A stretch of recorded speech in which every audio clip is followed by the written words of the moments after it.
And he showed consistency even in moments where TSM wasn't being very consistent. The Zillion composition comes to mind, and he was definitely a force to be reckoned with. And while everything was chaotic, he was still a very good rock for the team. Absolutely. 2 sweet Fiora games this weekend for him. Moving into the jungle, we're going to find none other than Rainover once again.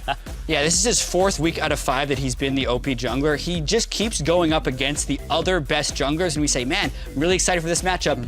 And then Rainover continues to annihilate that person. He killed Rush solo in Rush's jungle in this game. He was killed afterwards, but it still counts. Yeah. He invaded Rush on Lee Sin and killed him. Also super articulate in their thought process. In the interview, the way he explained the decision-making process that he and Huni had for their playstyle, it really resonated with me. Anyway, I want to move into the mid lane. We're going to find Froggen in his week back 2-0 for Echo Fox. I think that's really the big story there, is the leaders back into the slot, had some good games on, some solid performances on Corki, and it really just seems as though the entire team rallies behind him once he's in the game. Moving on to AD carry, WildTurtle, Rainover's buddy. Oh yeah, WildTurtle though, he really did take over that game later on. He played 2 Kalista games back to back, and the one against C9, he actually had a very flexible build that I thought was incredible, where he was adapting his AD carry build, picking up a mob, picking up a Sterix, and just being tanky and adjusting the situation. So WildTurtle showing that he has some adaptability to him on the fly, even if he is now that guy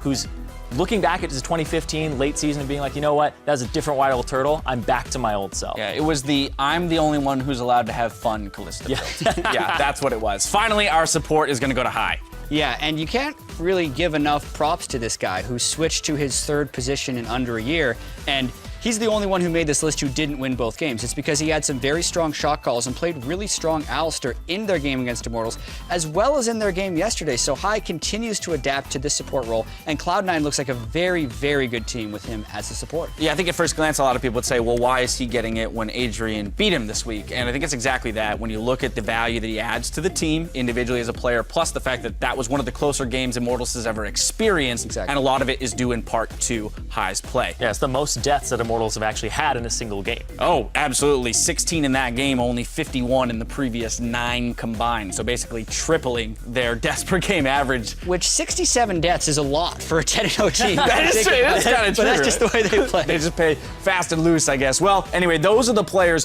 who stole our hearts. But of course, we can only have one MVP, and that is none other than Immortals Rainover. He ends this weekend with a 9.6 KDA, despite going up against CLG and Cloud9, 2 squads we thought might be able to take a win off of them.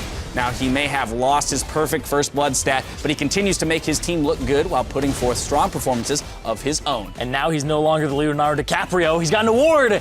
Finally, finally. The last time he won a weekly MVP was Spring Split in Europe in week 2. Seriously? Seriously, it's been so long for this guy, even though he continues to perform week over week, and this time there was just no one who you could make an excuse of like, oh yeah, he was just a little bit better than Rainover, just a little bit better. No, Rainover was the best. Yeah. He was the best this week, and he deserves the MVP. He absolutely does. It's good to see him collected. Anyway, that's going to do it for us. We're all wrapped up here this week, but in just 3 days, we'll have more league content coming your way, starting with a brand new primetime league at 5 p.m. on Wednesday. After that, the North American Challenger Series hits your screens with Team Dragon Knights versus Apex. And then on Thursday, the European LCS returns with Elements taking on Origin,